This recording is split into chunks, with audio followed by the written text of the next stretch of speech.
All right, so the title of this video is Supergirl is in Big Trouble. James Gunn's DCU problems run deeper than you think. I think Supergirl is going to be in trouble. Chris Gore. I think Supergirl is going to be the bride in a costume. Get ready for it. In terms of the attitude. Why is he comparing Supergirl to the bride? Because it's women? This low IQ shit is so fucking annoying. It's two women in the lead of two very different movies, but Supergirl's going to be just like it, except in a costume. What kind of shit is that? Will the character be annoying? Have you seen the trailer? That's the point. I hope they make her likable. They should be. That's the point of the character. So we're already getting mad about the character herself, when we already know that's the core of the character. We already know this. And here we are comparing it to the bride again. Fuck, these guys are so fucking lazy. Worried the reaction to the bride. I think it'll be similar for Supergirl. Why? We have seen superhero. Why though? What led you to that conclusion? Movies underperform. Will we see a bomb, like an outright, like nobody goes? And how will they promote it? I mean, oh my God, we played a clip on Monday. I can, if you want to see it, where James Gunn's wife accepts an award on his behalf. What kind of an award was it?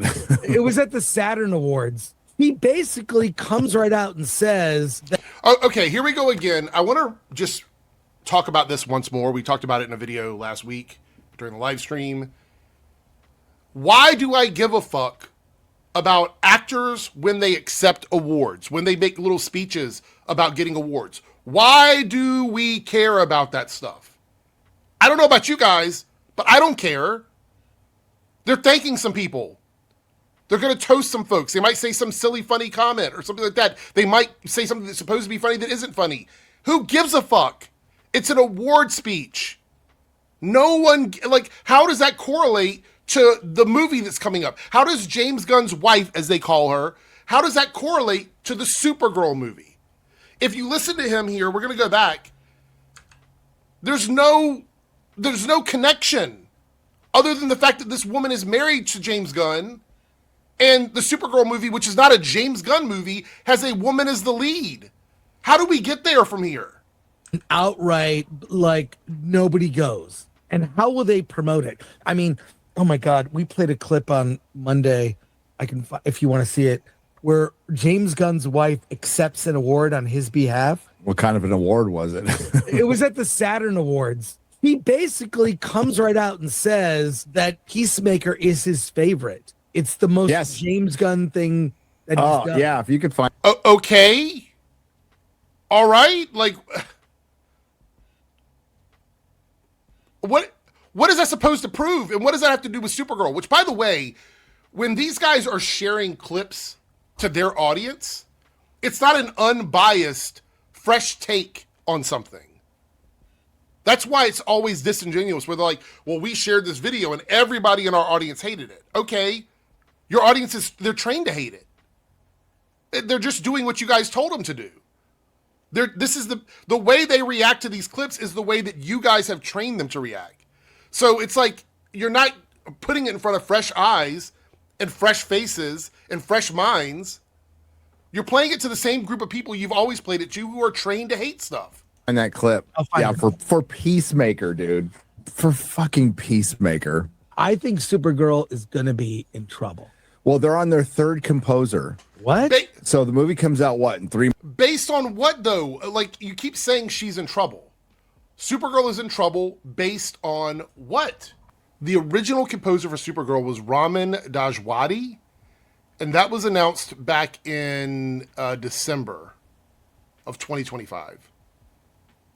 And then in February, they were going to get Junkie XL to take over, but I'm assuming that didn't work because Junkie XL was only attached to the film for a couple of weeks before it switched over to Claudia. So it's been a very short period of time where these composers have swapped over. So I don't think Ramin or or Tom Junkie XL had a lot of time working on the score. And there's been no official reason given. But, and the changes also have been discovered through reporting. Like, there's been no press releases or anything like that, which, you know, since the talk back in December. Yeah, that's it. I don't think it's I'm not saying it's necessarily good, but I don't think it's a red flag, though, for me. Months, and they just had to hire their third composer. So Ramin Djawadi, who is a great composer, does House of the Dragon, does Game of Thrones, did Iron Man 1. He didn't work out. And then Junkie XL or whoever, he didn't work out either. So they brought in a woman. Yeah, Supergirl adds third composer as questions. They brought in a woman. Why does it matter? Why did you say they brought in men? Like, what the fuck is this? When what is it? Ramin? Was it Ramin? When Junkie XL came in to replace the first person, did you say they brought in a man? They brought in another man? No, so like they brought in a woman. God, these guys are so insufferable. Continue around film. So like with 3 months to go, and they don't got any music. Where's the music? Well, we don't know, because sometimes we will get a cast update like months after production is done, only because it just finally comes out to the news. So we're not totally sure when these changes were made. This is just when they became public. But we don't really know when those changes were made. Like, we don't have a timeline for that. You really need for a superhero film, you've got to have a kick-ass theme. There's a reason they reuse Danny Elfman's music for Batman. There's a reason that John Williams' iconic score for Superman is reused or referenced. Even in the Spider-Man films. What I really enjoy when I watch these guys, and it's happened several times now, especially with Chris Gore's group, is comparing something now to 10 out of 10 things. Going back and saying, hey, here's this thing that is iconic and has been considered the best of the best for decades. You know what I mean? And then saying, now I'm going to apply that standard to a brand new thing that's coming out, and saying that if that thing doesn't live up to the most iconic songs of all time, then that means it's a flop. It's the most ridiculous standard to get applied to any of this stuff. And they do it a lot. If you watch them, they'll go, well, what about, you know, The Godfather? Or they'll name some other prestigious movie or some other prestigious actor, something that is like iconically consistent over time. And say, we're going to compare this upcoming movie that we haven't seen yet to those things, and also act like the movies back then didn't go through troubled production. Most of the movies in the 80s and the 90s that have gone on to be classics had trouble in their production in some way or another leading up to the release of the film. So they're just ignoring all of that. And they're doing that so they can get on camera and act like they're experts to all of the people that tune into their slop content. You know, they use the classic 60s, the song. Spider-Man, Spider-Man, where have you gone to, Spider-Man? Okay, I found this clip if you want to watch it. I can share screen. Yeah. And then I have a related story to James Gunn that is, I'll just say it's concerning. I'll bring up the story. Oh, no. It relates. But here we go. You guys, we just wasted all of the time that they allotted.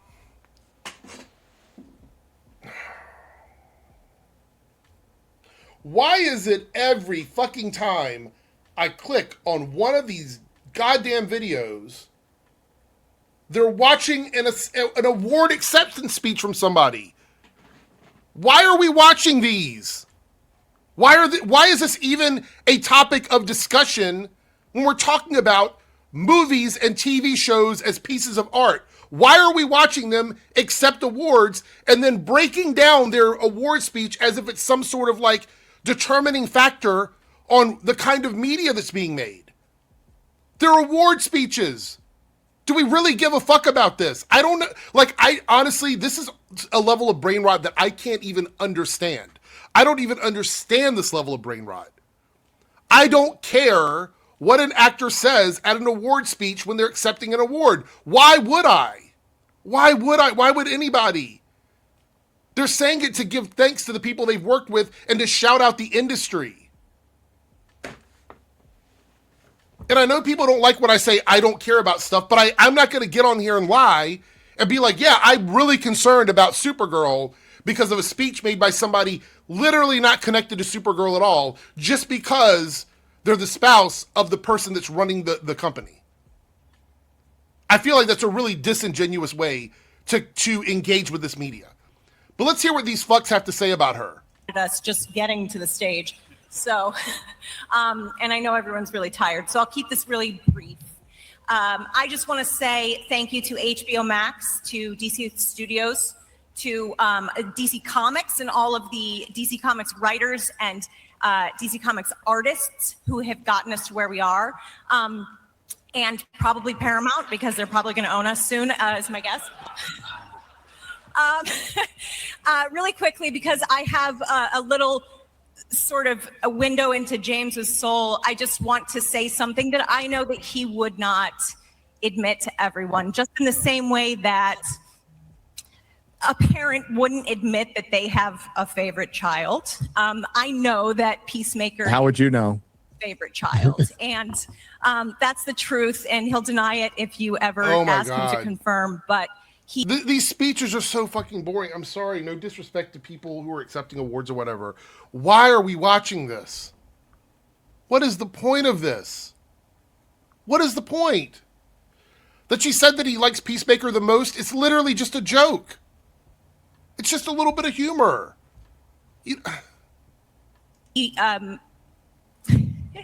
This show is the most James Gunn thing that he's ever made. It is dark and weird and funny and unique and gross.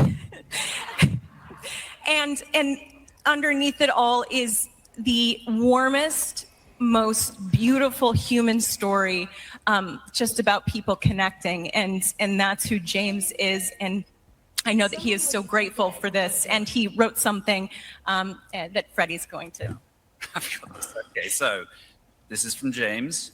I'm sorry I can't be there, as I'm about to shoot Man of Tomorrow in Atlanta, but I wanted to thank the Saturn Awards, which have always been so important to me, all of the fans who've supported the show, and especially the cast and crew, who I love with all my heart. In summation, I'd like to say Frank Grillo is a terrible dancer despite what he claims on Instagram. Love you all. My man emoji. I don't know. Why are we watching this? I have no idea. Awards. Thank you so much. And by the way, the Saturn Awards. I don't know. I don't know. I don't know what the point of that was. I don't know what the purpose of that was. Why did we have to watch their acceptance speeches? What was the point of that? Why was that included in this segment? The event was 6 hours. So long.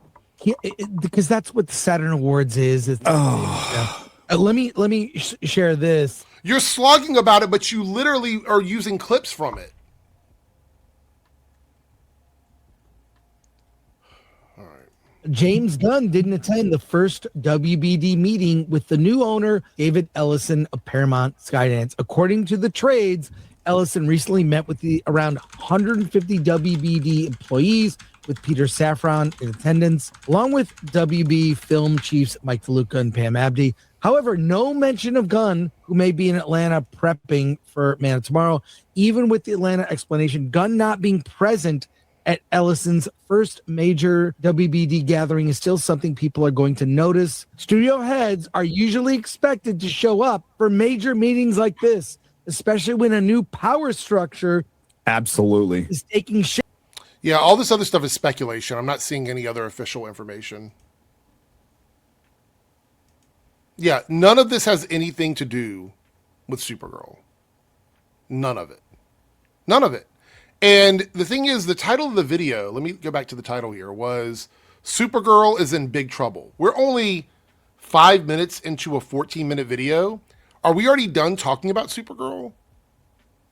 Is it already, we're just now speculating water cooler talk about James Gunn's whereabouts and what his wife said at an award show, which wasn't, there was nothing egregious in there. There was nothing shocking or alarming in that speech. I don't understand what we're doing here. So make of that what you will.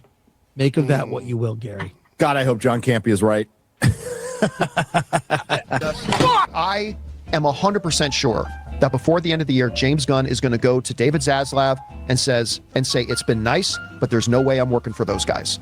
So can you please let me out of my contract? I mean, John Campea, look, I watched John Campea. I watched Grace Randolph. By the way, Grace Randolph did not like The Bride. It was too feminist for her. What does this have to do with Supergirl? And what does Grace Randolph's opinion about The Bride have to do with James Gunn and DC? What does this have to do with any of that? Can we at least try to stay on topic a little bit? We get it. You don't like The Bride. I haven't seen it. I have no desire to see it. I don't care if it's good or bad. I also don't understand why you're harping on it so much. It wasn't like it was going to be this big... I never thought this movie was going to be a big blockbuster movie. So the fact that it didn't do well doesn't really shock me that much. Wow. So, so there you go. But to not show up, your new owners are coming in. I'm prepping for a movie. It's like, it's a day, bro. He's not shooting. He's prepping. Okay. Yeah. You're not even shooting. Yeah, that's weird. You're prepping. That's and weird. In related news, in all of the DC stuff, Middle Americans are the villains. Yeah, there's an article out there. Clownfish did a video on it. It's like, why are all the villains in James Gunn's DCU like right wing or something like that? I mean, did you watch Creature Commandos? It didn't even take place in the United States. Didn't even take place here. But sure, go ahead. Everything is the same. Based on this, in Lanterns... I also want to point out that Supergirl doesn't look to be based on anything related to American politics. Clayface doesn't seem to be based on American politics. But sure, go off, Queen. We reacted to that trailer. Well, let me go back to, before we get too far ahead. Sure. I just want to talk about what Amanda Harcourt, James Gunn's wife, Mrs. James Gunn's wife, I don't know her fucking name, is up there crying about Peacemaker season 2. Like it's this profound piece of art. It was She didn't say that. She actually made fun of it. Did you listen to what she said? She made fun of it. She called it gross. She was making fun of it, but she's crying because she is accepting an award for something she was involved in, something that people loved, which you will never know how that feels, Gary, because you don't know how to receive love. You don't know how to show love. You're a miserable human being, and you surround yourself with miserable people. So you wouldn't know what it's like to be emotionally impacted by recognition and support of a piece of art that you took part in. You wouldn't know what that feels like, and you'll never know what that feels like. And so you sit on camera and you cope and you seethe and you make fun of this and you do all the things that you can do because that's the only actual skill you have, is disparaging and tearing down the creative ability of people far more talented than you are. That is all you're capable of doing. So it's rinse and repeat with you. It's like going to wipe your ass in the bathroom. It really comes that naturally to you. And you don't have to aspire to do anything better because the people that support you are okay with the shit you put out. They're okay with the slop you put out. They're pigs to the trough of everything that you're putting out. Because they're also in the same boat as you. Uncreative and incapable of understanding and translating the media, taking in the media they're watching. So it's much easier. It is much easier for a child to go in and destroy a bedroom than it is to make a bedroom look beautiful. And that is the space you're stuck in. That's the bubble you're stuck in, is you need to tear everything down because you are incapable of creating anything beautiful. You're making a mockery of her crying over accepting an award, and you have no concept of what that feels like. You have no idea. It's very telling. Giant vanity project where DC characters get to rail James Gunn's wife with a bisexual orgy that was a follow-up to the kids movie that was a giant hit, Superman. What do we... Right. So the movie that was rated mature for adults, he never expected kids to watch it, had adult material in it. Shocking. Very, very fucking shocking. You guys are the same people that you want to see women in thongs while they're fighting people in heavy armor. Yeah, that's your community. So I don't believe for a second that you give a fuck about some bisexual orgy happening in a TV show. Like, you don't give a fuck. And comparing it to Superman and saying, well, look, Superman was for kids. Yeah, Marvel makes mature stuff as well. Daredevil, a lot of the stuff that happens to Daredevil is inappropriate for kids because of violence, but I don't see you getting mad that Daredevil is different than the PG-13 and PG Marvel movies and TV shows. So spare me with the bullshit fake outrage. What are you talking about here? Stop with this bullshit.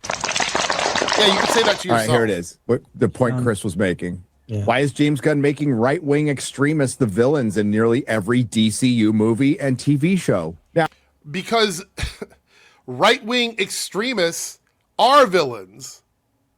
They are, historically. Do you have a problem with that? Is it the amount of times he uses them? Do you feel like you identify with them and that's why you don't want him making them the villains? Is that what it is? Can we say there was right-wing extremists in the Superman movie? There was an allegory for them a little bit, but not really. I would say absolutely in Creature Commandos, absolutely in Peacemaker. There was an episode in Creature Commandos where because you were comparing it to Americans, you were saying Americans. In Creature Commandos, didn't really take place in America. There was the backstory to one episode that was. But the overall story was more about a nation, a fake nation, another country. Both seasons of Peacemaker. It's been over 3 years since DC Studios announced Chapter 1 Gods and Monsters slate, overseen by James Gunn and Peter Safran. The franchise is off to a strong start. Superman was last year's highest grossing blockbuster. I'm sorry, what? Fact check. Of superhero movies, right? Is that what we're... Let me check the article here. Hold on. Yeah, Superman made the most money as far as superhero movies last year. So that was Superman last year's highest grossing blockbuster. Wasn't it like number 11? It's not even in the top 10. Well, it's in the top 10. I think it was number 10. Okay. I think they meant to say superhero movie, but yes. Okay. Wow. It's almost like you just taken some context clues and go, oh, they misspoke. They must have meant superhero movies. It's almost like took you a really long time to realize that. I realized it within 5 seconds of them saying it, that's probably what they meant. But let's continue to play like, oh my gosh, clutch my pearls. They were wrong about this one. Projects have failed to come to fruition. The Creature Commandos and to a lesser extent Peacemaker Season 2 have also received positive reviews. That does not mean success. 2026. So what, is it just money?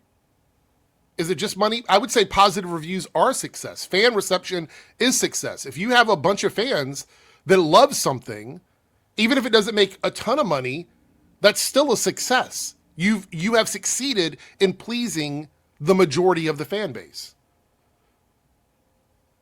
But their metric for success changes depending on what they're talking about. If something like Captain Marvel makes $1 billion at the movie theater, financially successful, they will act like the fans didn't like it and that it was a letdown for the fans of the franchise, and so therefore it's not successful because the fans rejected it, even if it made $1 billion. And then if it doesn't make $1 billion, they'll say it's not successfully financially. It's not a successful movie financially, even if the fans loved it. So the metric changes depending on what narrative they're trying to push. This is going to be a big test for the studio as Supergirl, Lanterns, and Clayface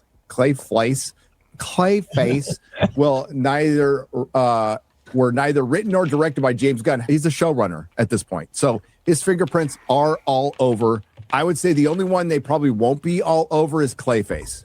I think he'll let Flanagan do his thing as far as the writing is concerned. If you know what a showrunner does, they basically give you the layout for the plot. Other person writes it. Showrunner throws in his notes, right? So the showrunner's fingerprints are all over it all the time. Same with James Gunn, particularly when it comes to villains who are blatantly inspired by the filmmaker's disdain for the right-wingers who got him fired from Guardians of the Galaxy Volume 3. Well, he did do Guardians of the Galaxy Volume 3 eventually. So the bigger question is, why have right-wing extremists started dominating the DCU and Creature Commandos? So let me just be clear here. We started out this video talking about how Supergirl's in big trouble. I was quite interested in hearing what they had to say about Supergirl and why they think Supergirl is in trouble.